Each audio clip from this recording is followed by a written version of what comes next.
আসসালামু আলাইকুম ওয়া রাহমাতুল্লাহি ওয়া বারাকাতুহু। ভাইরা, কারো যদি মাথায় ব্যথা করে, মাথার যন্ত্রণায় থাকতে পারছেন না, ওষুধ খাচ্ছেন তবু ওষুধ খেয়ে কাজ করছে না, ইনশাল্লাহ তাদের জন্য কোরআন থেকে আজকে এলাজ হয়ে যাবে। ইনশাল্লাহ তাদের মাথার যন্ত্রণা ভালো হয়ে যাবে। কোরআন শরীফের মধ্যে 27 পারাতে একটা সূরা রয়েছে।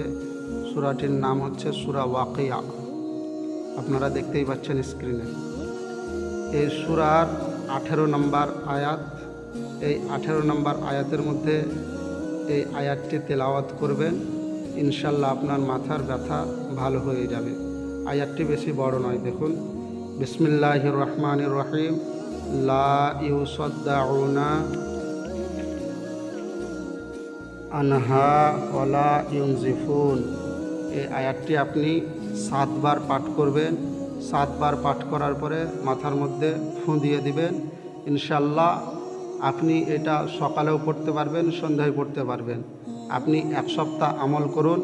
1 সপ্তাহ আমল করার পরে দেখবেন ইনশাল্লাহ আপনার মাথার যত ব্যথা রয়েছে সব ভালো হয়ে যাবে।